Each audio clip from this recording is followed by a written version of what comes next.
Fala pessoal, ligado no Grande Prêmio, tudo bem com vocês? Está começando mais um Paddock Sprint, já em clima de pré-temporada, porque algumas equipes já estão se adiantando, já estão tirando fotinhos dos pilotos, já estão se apresentando, já tem carro na pista para teste, ainda não oficial, né? Teste com os pneus Pirelli, e tem muita coisa rolando nos bastidores da Fórmula 1, mas acho que pode acontecer de tudo. Temos 10 equipes no grid. 9 delas podem fazer o que quiser. Todos os olhares estarão voltados para a Ferrari. Afinal, Lewis Hamilton está lá. Lewis Hamilton chegou, fez toda aquela entrada com muita pompa, com muito glamour, vestindo um terno bonito, parecia um integrante ali de Peaky Blinders. Todo bonito. Depois andou na pista enfiorando, recebeu a torcida. Mas a gente não pode esquecer que ali dentro da Ferrari tem também Charles Leclerc, tem o piloto queridinho dos tifosi e também dos dirigentes. Então, tem chance de da Ferrari implodir, da garagem ser dividida em 2025 na Fórmula 1?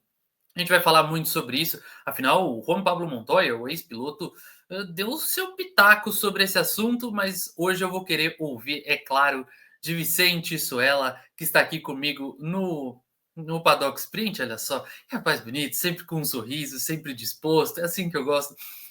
E também estamos com Pedro Prado nos bastidores, mas ele não vai aparecer, porque ele está muito mais preocupado hoje com o Neymar no Santos, está eufórico com o Neymar no Santos, então hoje ele não vai aparecer aqui, ele não vai dar o seu pitaco. Eu vou ficar com o Vicente. Tudo bom, Vicente? Pré-temporada já chegando, os testes vão chegando, mas é impossível a gente desviar os nossos olhares da Ferrari, né? Olá, Pedro Luiz Cuenca, é um grande prazer mais uma vez estar aqui com você neste sprint de terça-feira. Olá, PP também nos bastidores, preocupado com o Neymar e todos que estão nos acompanhando aqui. É um prazer ter vocês novamente. E é isso, né? A Ferrari realmente vem chamando a atenção nessa pré-temporada da Fórmula 1. Estamos longe ainda da primeira corrida do ano na Austrália, que vai ser lá em meados de março, mas já tem muito assunto na Fórmula 1 e principalmente na Ferrari com a chegada de Lewis Hamilton, porque é uma expectativa muito grande, né? Se veremos o Hamilton da Mercedes, aquele Hamilton um pouco mais tímido, acanhado, sem motivação, ou aquele Hamilton de 2021 para trás, em que foi vitorioso, conquistou grandes coisas com a Mercedes, e agora chega motivado para a Ferrari, para voltar aos tempos de glória. Então, essa expectativa, uma expectativa interessante de ver o maior vencedor da história da Fórmula 1, chegando à maior equipe da história da Fórmula 1. Então, claro que isso chama atenção e a gente fica sempre observando cada um dos movimentos. Testaram em Fiorano na semana passada, como você bem disse, e hoje também começaram os testes em Barcelona, ele com o Charles Leclerc, que não vai ser uma disputa muito fácil assim para o Hamilton. Nós vamos comentar sobre isso hoje. Pois é, a gente precisa lembrar que a gente está falando do piloto com mais vitórias, empatado com o Schumacher em títulos, então tem todo ali um respeito, tem toda uma situação. Mas antes da gente entrar no assunto, vou pedir para vocês deixarem seu like, aquele pedido de sempre, deixa o like, deixa o seu joinha aqui nos nossos vídeos, também compartilhe com todo mundo e acompanhe todos os programas aqui, todos os Paddock Sprint, tanto no canal no YouTube como na GP TV, que também tem muita coisa, tem as corridas que já rolaram. Nesse fim de semana já rolou 24 horas de Daytona. Eu não acompanhei as 24 porque eu tinha que dormir, mas tudo bem. Mas espero que vocês tenham acompanhado depois. Mas, ô Vicente, tudo isso que a gente vai abordar hoje começou porque o Montoya, o Juan Pablo Montoya é um ótimo piloto porque ele fala, ele gosta de falar. Eu acho que isso é uma coisa importante no Montoya desde que ele era piloto na Fórmula 1. Ele não fica tímido ali para falar. Pode ser que ele fale uma coisa muito correta, ou pode ser que ele fale a maior bobagem do mundo. Mas ele fala. Ele e o Villeneuve são dois pilotos que eu gosto justamente por causa disso.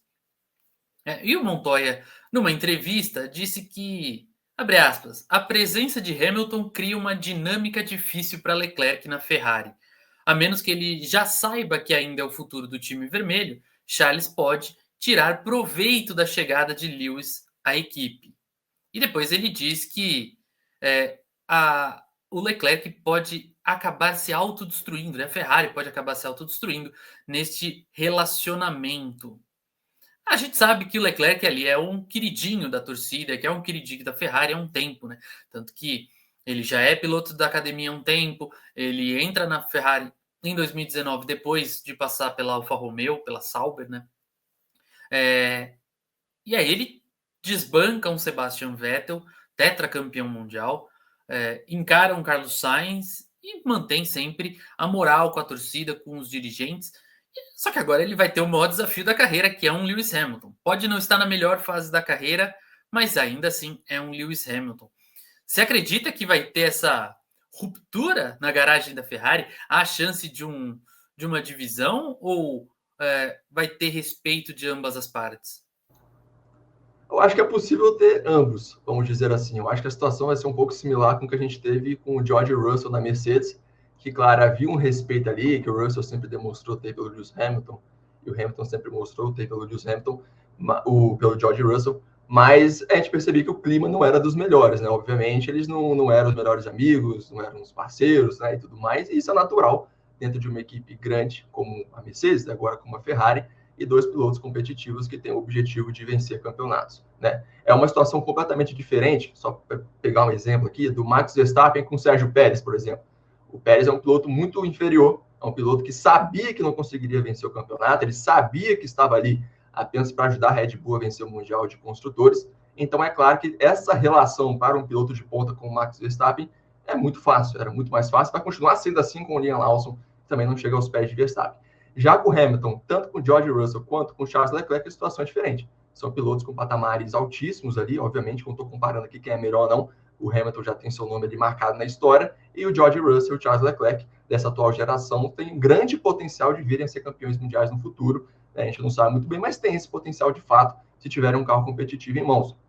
Eu até já mencionei aqui em alguns outros programas que, ao meu ver, o Charles Leclerc é o piloto da atual geração que tem mais condições de disputar com o Max Verstappen, mas eu também acho o Russell um baita de um piloto, e apesar de ambos cometerem erros, são pilotos que são muito certeiros, né? São pilotos consistentes na maioria das vezes. O Leclerc, principalmente, se analisarmos a temporada passada, ele só caiu mesmo de rendimento ali quando a Ferrari caiu de rendimento durante o GP da Espanha, com as atualizações, e assim que a SF24 melhorou novamente, ele voltou a ter um bom desempenho, venceu mais corridas, aquela na Itália que foi sensacional, que ele, né, com uma inteligência de estratégia e também com um ritmo incrível que ele fez, ele conseguiu desbancar a McLaren, que era a favorita.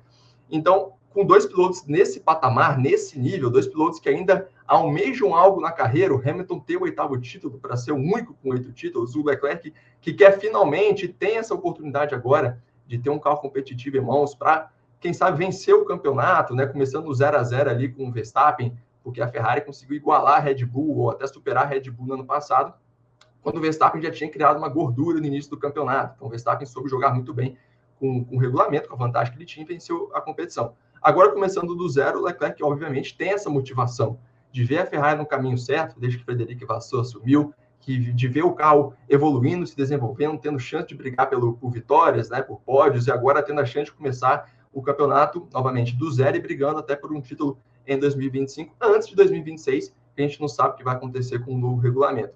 Então, a chance de uma ruptura, eu acho que vai acontecer em um certo sentido essa ruptura. Eu não acho que, assim, que é certo que vai acontecer algo como aconteceu com Hamilton e Rosberg na Mercedes naquela época, que era algo realmente público, os dois se atacando ali, tanto que até hoje a antiga amizade deles nunca mais foi retomada. Mas eu vejo algo similar ao que aconteceu com o Russell, que a gente se dá bem ali, a gente se entende na pista, disputa de maneira mais justa, né? Eles tiveram duelos interessantes na pista e sempre se respeitaram de certa maneira, mas nos bastidores também não era aquela proximidade, porque um sabia que o outro ali era o seu principal concorrente. Mas é um risco que a Ferrari corre. Eu acho que qualquer equipe que quer ser vencedora, e a Ferrari sonha em quebrar esse jejum de títulos aí de construtores e pilotos, que há tanto tempo não conquista, né? E tem dois pilotos que, obviamente, o Leclerc é um grande potencial, está há tanto tempo na equipe, é o queridinho da torcida e também da Ferrari, e uma oportunidade que surgiu de ter o Hamilton, né? A partir de 2025, eu acho que é um passo ousado, mas um passo que está ali no nível da Ferrari, em mentalidade, em querer ser vencedora, e, obviamente, todo esse privilégio de ter esses pilotos desse nível traz também um problema de você ter que controlar os ânimos ali e o relacionamento entre eles, que é algo natural na Ferrari, na Red Bull, qualquer outra equipe que tenha dois pilotos que sejam competitivos. Então, essa ruptura é possível, é possível. Eu concordo com o Montoya quando ele fala que isso pode acontecer, mas o Leclerc também pode tirar grande vantagem disso, em ser companheiro de Hamilton, de aprender muito com o Lewis Hamilton ali nesses próximos anos. Bom, é óbvio que quando a gente fala dessa situação, e o Vicente acho que vai concordar comigo, a gente não está esperando nenhuma coisa assim, Senna contra Prost, né? Uma divisão, uma guerra mesmo interna, ou um Piquet contra Mansell, como aconteceu na época da Williams. Eu gosto muito, inclusive saindo um pouco até de Fórmula 1, eu gosto muito de lembrar também do que aconteceu com Rossi e Lourenço na primeira passagem na Yamaha, onde literalmente tiveram que fazer um muro nos boxes porque os dois tinham medo de espionagem, de um ficar copiando acerto do outro. Então, era uma coisa ali, realmente era uma coisa bélica, era uma coisa. Eu acho que isso não vai acontecer. Acho que o Leclerc pode sentir a presença do Hamilton, ter ali uma coisa, uma ciumeira, sabe aquela coisa? Já, pô, eu tava aqui no meu cantinho, pô, vem um outro de fora e quer roubar meu lugar, meu holofote. Pode ser que aconteça, mas eu acho que não vai chegar a esse ponto. E como você bem pontuou, uma equipe que quer ser campeã, ela precisa saber lidar com isso. Ela precisa ter também um pouco dessa rivalidade para motivar os pilotos ali dentro. Mas, Vicente, o Hamilton leva uma experiência não apenas por ser um piloto mais velho, por ter toda essa jornada na Fórmula 1, mas também por ter essa experiência interna, essa experiência de bastidor. Ele já passou por uma situação na própria Mercedes com o Rosberg, né? Aquele clima de guerra que acabou separando essa amizade entre eles, mas ele já passou na McLaren também com o Fernando Alonso lá no começo da carreira, onde também ele chega e causa uma ciumeira no Alonso, principalmente pelos bons resultados. Depois na própria McLaren tem aquela coisa do quem é o primeiro piloto entre Hamilton e Button, tinha já essa coisa no passado, e eu creio que o Leclerc não tenha muito isso, por mais que ele tenha rolado ali uma situação com o Vettel, né? Principalmente em 2019. Depois com o Sainz nunca teve muito isso, né? A gente sempre sentiu que o Leclerc era o primeiro piloto, era o preferido da Ferrari em decisões e em estratégias, principalmente.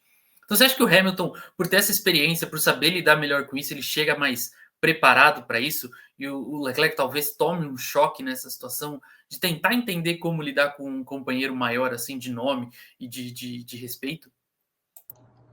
Acredito que sim. Eu acho que a situação que você mencionou da ciumeira é uma situação interessante, porque eu acho que o Leclerc, nesses anos todos de Ferrari, nunca viu 2.000 torcedores indo até o circuito fiorano para ver um teste de pré-temporada, como aconteceu com o Lewis Hamilton. Eu acho que ele sente um pouco essa pressão, sente um pouco esse ambiente, essa expectativa sobre o Hamilton, e obviamente também ele se sente pressionado, isso é um fato. Não estou dizendo que ele vai aqui tremer ou cair de rendimento por causa disso, mas sente a chegada, é um outro clima, um outro ambiente dentro da própria Ferrari ali. E, obviamente, o Hamilton, por estar mais preparado, por ter vivido situações assim no passado, eu acho que consegue lidar melhor com isso. É claro que a situação do Leclerc com o Vettel, por exemplo, é uma situação diferente, porque o Leclerc chegando ali, ele não tinha tanta responsabilidade naquela época, vamos dizer assim. Estava chegando, vou aqui conquistar o meu cantinho, né? Se o que eu conseguir aqui tá de ótimo tamanho para mim. Aí o Carlos Sainz, né, depois veio, que sempre teve um clima muito amistoso entre eles, mas teve algumas briguinhas que é normal também. Mas o Sainz também nunca esteve no mesmo patamar que o Leclerc ali em questão de talento. E agora a situação é diferente. O Leclerc ele se sente o dono da equipe, da Ferrari. Foi a aposta da Ferrari, foi ele que renovou para ficar na equipe, enquanto o Sainz teve que sair para o Hamilton chegar. Então, acho que ele é uma situação diferente, uma situação nova para ele, né? É uma situação nova que ele vai ter que aprender a lidar com isso, mas eu vejo ele muito mais maduro hoje para lidar com essa situação. O Leclerc, ele assim, evoluiu bastante nos últimos anos. Ele cometia mais erros na pista, né? Ele balançava mais quando tinha uma disputa com o Max Verstappen. A gente pode lembrar de alguns momentos em 2022, por exemplo, onde até metade do ano brigou pelo título ali. Mas eu acho que ele amadureceu muito. Eu acho que ele cresceu muito na mentalidade também, como piloto, como mental, em conseguir entender a situação e conseguir entender como ele tem de lidar com cada situação. Então, eu acho que o Hamilton chega mais preparado para isso, porque tem 40 anos de idade, já passou por muito mais coisa na Fórmula 1 do que o Leclerc, mas eu também não vejo o Leclerc despreparado assim, a ponto de sentir uma pressão e, de repente, cair esse desempenho, ou o Hamilton chegar a um ponto de dar uma costa no Leclerc. Eu acho que isso não vai acontecer. Mas é uma situação nova para ele, que ele vai ter que lidar ali, pelo menos nas primeiras corridas. Eu acho que vai ser mais difícil no início do campeonato entender um pouco o seu lugar ali, entender que agora do outro lado da garagem ali tem um piloto de um calibre, nem se compara com o do Sainz, mas ele vai lidar bem com isso, e aí a situação vai se desenvolver a partir daí, que vai ser curioso de acompanhar. Ele vai poder aprender com o Hamilton, como mencionei antes. Eu acho que o Hamilton, por ter essa experiência também, pode ensinar muito o Leclerc na maneira de desenvolver o carro, de lidar ali com o engenheiro, com o Frederic Vasseur, o chefe da equipe, que o Frederic Vasseur eu acho que é uma carta muito importante para conseguir também controlar esses ânimos ali dentro. Eu acho que vai ser interessante isso. E, ao mesmo tempo, E era nisso que eu ia chegar. Desculpa te interromper, era nisso que eu ia chegar. Que a gente sabe que o Frederic Vasseur, ele tá ali na Ferrari, e ele é um lorde, né? Ele tá sempre quietinho, ele é bem ponderado, ele é bem tranquilo nas respostas. Mas a gente sabe que por trás tem toda aquela paixão italiana dos torcedores, da imprensa local, dos próprios funcionários da Ferrari, né, os italianos principalmente. O Vasseur ele é mais equilibrado, mas você acha que ele pode acabar cedendo a pressões, a toda essa paixão de torcida, imprensa italiana, ou eles não devem se intrometer nisso? Sinceramente, eu acho que o Vasseur é um dos caras mais preparados para lidar com esse tipo de pressão na Fórmula 1 hoje. Eu vejo ele com uma postura ali em questão de comando ali, de firmeza, mesmo com o Christian Horner na Red Bull, por exemplo. O Stella nem tanto, tá? O Stella eu acho que é um pouquinho abaixo ainda, não chegou nessa dureza de lidar com seus pilotos. Eu acho que a moleza da McLaren, né, de lidar com os pilotos em 2024 passa um pouco pelo Stella e até pelo Zac Brown. Mas voltando para a Ferrari, eu vejo o Vasseur em um nível diferente. Eu acho que ele é mais rígido, eu acho que ele vai saber controlar a situação ali com o Hamilton e o Leclerc. E só para fazer uma comparação, se fosse o Binotto chefe de equipe, cara, ia dar muito ruim isso, porque eu não via o Binotto com essa situação de se impor perante os pilotos.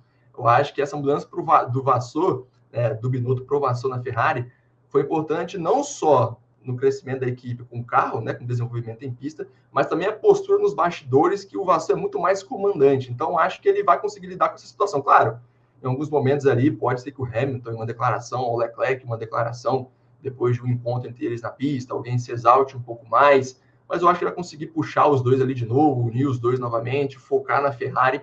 Eu acho que ele vai conseguir controlar bem a situação. Vai ser difícil, mas eu vejo ele com essa capacidade de fazer esse controle dentro da equipe. Tem uma coisa que é meio clube de futebol, né? E eu acho que a Ferrari vai precisar muito, que é aquela coisa. Se ali dentro da pista tiver bom, não interessa se um tá de birra com o outro, se o outro não gosta de um. Se tiver ganhando corrida, eles não vão se importar com isso, eles não vão querer quebrar a cabeça, vão postergar essa crise para o fim do ano, para 2026, para qualquer outro momento na Fórmula 1. É igual ao clube de futebol. Se tiver ganhando, não interessa se o jogador está na balada, se o treinador não sabe substituir. É isso. O negócio é, se tiver ganhando, a Ferrari não vai saber de briga entre Hamilton, entre Leclerc, porque vai estar entregando o que todo mundo quer, que é um campeão mundial. Se for o Leclerc, pô, é o sonho dos italianos. Se for o Hamilton, é aquela história de renascimento na Fórmula 1, como se fosse a Cinderela saindo ali do baile. Então, pô, vai ser lindo para a Ferrari de qualquer jeito se ela estiver ganhando. Mas a gente sabe que não vai ser fácil. Tem ali a McLaren que terminou o ano muito forte, campeã, tem a Red Bull que. A Red Bull que a gente não pode descartar. Nunca podemos descartar a Red Bull. E tem a Mercedes que está querendo fazer uma graça. Eu acho que vai ser aquele pulo de golfinho, né? Ela pula e volta rapidinho, como fez em 2024, inclusive em algumas corridas. Mas esse não é o único assunto de hoje, né, Vicente? Porque Calma aí, pelo... Opa. Licença. Sei que a gente faz um programa juntos aqui, você me coloca numa saia justa, faz uma pergunta complicada. Hoje eu não fiz isso. Eu não estou apresentando hoje, mas eu quero te fazer uma pergunta que é simples. É simples. Tá? Você pode responder sim, não e justificar se você quiser. Minha pergunta é, né, a gente está falando do Leclerc em ter essa disputa com o Hamilton, mas olhando pelo outro lado agora, olhando o Hamilton em comparação com o Leclerc. Desde Fernando Alonso, considerando Rosberg, Button, Bottas, Russell, o Leclerc é o companheiro mais difícil que o Hamilton vai ter na Fórmula 1? Eu tava esperando algo mais difícil. Pô, tava esperando algo mais difícil, mas sim, eu acho. Falando hoje, falando agora, antes da temporada começar, esse programa está sendo realizado no dia 28 de janeiro, tá? Só para constar. Quem assistir depois, para não se assustar. Hoje, antes da temporada começar, eu diria que sim. Eu diria que o Leclerc é o mais difícil, o mais completo dos companheiros do Hamilton, desde o Fernando Alonso. Mesmo que o Rosberg tenha ganhado em 2016, você ainda vê o Leclerc... Mesmo que o Rosberg tenha vencido em 2016, eu acho até que o Button na McLaren foi um companheiro muito mais difícil para o Hamilton do que o Rosberg na Mercedes. O Rosberg ele tem momentos, mesmo em 2016, quando ele é campeão, ele tem momentos. Ele começa bem o ano, depois ele consegue vitórias pontuais, ele aproveita problemas do Hamilton. Então é um ano bem pontual. O Button, para mim, era até então o mais difícil depois do Alonso. O Alonso vinha do bicampeonato mundial, aquela McLaren andava muito, teve toda a guerra nos bastidores entre eles. Então, para mim, foi o desafio mais difícil do Hamilton na carreira. Depois, eu colocava o Button até à frente do Rosberg. Mas hoje eu acho que o Leclerc Hoje o Leclerc é um piloto mais maduro, é um piloto muito talentoso. A gente vai... o Leclerc, infelizmente, corre um risco de ser lembrado no futuro como o grande piloto que nunca foi campeão mundial. Infelizmente, ele corre esse risco. E não é culpa dele. Às vezes é um momento numa equipe errada, às vezes é ter adversários muito talentosos como Hamilton, Verstappen no meio do caminho. Não é culpa dele, mas pode acontecer. Então eu diria que sim. Eu estava esperando uma pergunta mais difícil. Vou pedir para você melhorar na próxima. Vou pedir para você melhorar na próxima. Gente boa, tá vendo? Estava com medo aí, mas gente boa. Mas eu não te compliquei essa semana, então, pô, estamos no lucro. Ainda temos aí alguns minutos de programa para eu te complicar, porque a gente vai passar para o próximo assunto do nosso Paddock Sprint, que é Felipe Drugovich. Você deve estar pensando, poxa, mas o Drugovich está ali, quietinho na Aston Martin. Mais ou menos, né? Porque nesse fim de semana ele competiu nas 24 horas de Daytona com a Cadillac novamente. Estava andando bem, estava ali com um bom desempenho, mas durante a prova, especialmente durante a madrugada, enfrentou alguns problemas na prova. Infelizmente, saiu da briga da vitória, que pelo menos ficou com algum outro brasileiro. Felipe Nasser levou ao lado de Nick Tandy e agora me deu branco do terceiro piloto ali. Ah, meu Deus. Pois eu lembro, com calma.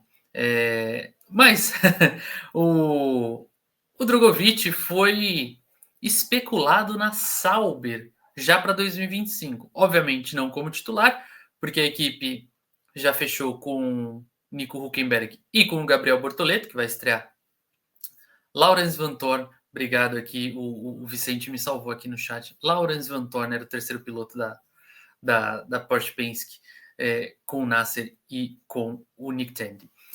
Mas, voltando ao assunto, o Drugovich, ele tá ali na Aston Martin como reserva já há um tempo e tá com uma certa falta de perspectiva, né? Porque você tem um Fernando Alonso que parece não quer largar o osso e tem um Lance Stroll que é filho do dono da equipe e por mais que só faça bobagem, não vai perder o cargo porque o pai dele é literalmente o dono da equipe, é o dono da companhia. Então, o jornal suíço Blick disse que a Sauber vê com bons olhos o Felipe Drugovich para ser piloto reserva. Eles ainda citam o Antônio Giovinazzi, que já passou pela Sauber como piloto titular, mas que era piloto da academia da Ferrari, que hoje corre com a equipe no Mundial de Endurance, no WEC. Recentemente, o Drugovich renovou o contrato com a Aston Martin para continuar no posto ali de piloto reserva, mas a gente já vê que a equipe tem outros nomes, alguns mais jovens, como o Jack Crawford, sendo ali colocados na pista em muitos momentos. O que você acha, Vicente? É uma boa para ele ter essa saída para a Sauber ou o conforto da Aston Martin hoje é algo mais certeiro para o Felipe? Então, o Drugovich é aquela situação que a gente não sabe muito o que esperar dele, né, para o futuro dele. Obviamente já mostrou que é um piloto talentoso, que com certeza é melhor que o Lance Stroll, deveria estar ali na vaga lá do Fernando Alonso, mas por alguns motivos não está. Mas Não se sabe muito bem como seria essa mudança para a Sauber, se seria definitivo, ou se seria por empréstimo, como você bem mencionou, ele renovou o contrato com a Aston Martin recentemente. A Aston Martin tem ali pilotos reservas, né, como o Jack Crawford, tem também, se eu não me engano, o Van Dorn, né, que também é reserva da Aston Martin, enquanto a Sauber está ali que não tem ninguém com reserva, está procurando algum piloto mais experiente. O Drogovic, eu acho que a questão de reserva na Aston Martin ou na Sauber não faz tanta diferença assim, por quê? Primeiro que na Aston Martin, eu não vejo ele com chances no curto prazo em 2026, por exemplo. O Alonso tem contrato, já mostrou interesse em ficar em 2026, aos 40 e tantos anos ali de idade, está esperando um carro competitivo com o Newey, então talvez seja a última grande chance dele conseguir algo na Fórmula 1. O Lance Stroll, ele vai ficar por ali até pelo menos a equipe ter um carro competitivo. Eu sou daqueles que pensa que ele só vai ser realmente cobrado ali pelos outros sócios da Aston Martin quando a equipe tiver um carro competitivo e, pô, você tem um carro agora, qual é a sua desculpa? Então, a partir desse momento que não conseguir entregar resultado, eu acho que aí vai começar a ser pressionado e pode chegar a sair, o que não vai acontecer antes de 2026. Então, 2026 ele vai ter essa chance também ali na equipe. Então, não vejo Drogovic na Aston Martin como titular em 2026. Então, ficar na Aston Martin ali como reserva, fazendo as competições de endurance, como ele vem fazendo, e fez uma boa competição em Daytona, infelizmente teve um problema com o carro, eu acho que ele chama a atenção ali. E se for para a Sauber para realizar os mesmos testes, os mesmos treinos livres, em questão mais prática não vai ser tanta diferença assim, não. Porque eu acho que o objetivo do Drogovic, na real mesmo, é olhar para a Cadillac em 2026 na Fórmula 1. Eu acho que esse é o objetivo dele neste momento. Eu acho que ele tem essa relação com a Cadillac já, que começou já há algum tempo. Então, a Cadillac está se preparando ali para ter pilotos, obviamente, né, com certa experiência, já tem alguns nomes citados ali, mas eu acho que o Drogovic seria uma grande escolha para a Cadillac, sinceramente. Eu acho que é um piloto que vem crescendo, e apesar de não estar nesse papel de titular na Fórmula 1, ele sempre mostrou bons desempenhos ali nos treinos livres, nos testes privados e também no próprio Endurance. Então, acho que ele aparece sim como opção para a Cadillac em 2026. Eu acho que esse é o objetivo dele. Quando ele é questionado, né, sobre, vai ficar na Fórmula 1, renovou, não sei o quê. Aí ele fala, não, esse aqui é o lugar certo para mim, é onde eu acho que eu tenho chance ainda. Ele mesmo está pensando na Cadillac, ele não está pensando mais na Aston Martin, ao meu ver. Eu acredito que esse projeto para ele talvez seja o último tiro dele ali em conseguir essa posição de titular. Porque talvez um pouco a Cadillac, com a Aston Martin, como eu disse, não vai ser tão cedo. Então essa mudança para a Sauber, talvez seja interessante participar do projeto da Sauber ali, com a Audi chegando, ajudar a desenvolver o carro. Talvez isso ajude também a chamar a atenção ali. Sinceramente, não vejo assim como um grande fator que vai definir o futuro dele ou não, mas talvez ir para a Sauber, talvez se o Bortoleto ou o Hülkenberg sair em 2026, ele possa ser, né, virar titular também. Eu não sei quais são as reais chances da Audi ali, né, que ela espera dos seus pilotos no próximo ano, já que é um projeto novo, a gente sabe muito o que esperar também. Mas talvez seja um movimento, mais uma vez, não seja definitivo, mas seja um movimento interessante para ele. Talvez seja, porque tem a porta Cadillac aberta, e aí talvez ele abriria talvez a porta da própria Audi também para 2026, apesar de o Hülkenberg e o Bortoleto terem contrato ali e inicialmente ficarem. Mas a Fórmula 1 muda rapidamente. Talvez o Bortoleto faça uma temporada boa, abra uma vaga em outra equipe mais de ponta, ele saia da equipe, aí abre uma vaga para o Bortoleto, que está de reserva ali, pode ser promovido a titular. Então a gente nunca sabe o que pode esperar da Fórmula 1, né, que sempre muda muito. Mas, mais uma vez, apesar de não ser uma mudança importantíssima, eu acho que seria uma mudança minimamente interessante, olhando por esse ponto de vista de ter mais uma oportunidade, talvez ali com uma outra equipe, com a Audi, que está chegando também, que pode sofrer mudanças no futuro, além da Cadillac. E a Aston Martin, que seria muito bom para ele também, mas que eu não vejo, né, essa possibilidade, pelo menos no curto prazo. A gente já vai se encaminhando para a reta final do nosso Paddock Sprint e eu vou devolver a gentileza de Vicente Soela. Eu vou colocar numa roubada. Agora é minha vez. Fosse você, Vicente, fosse você, Felipe Drogovic, você iria para Sauber para ser reserva, pensando numa possível promoção?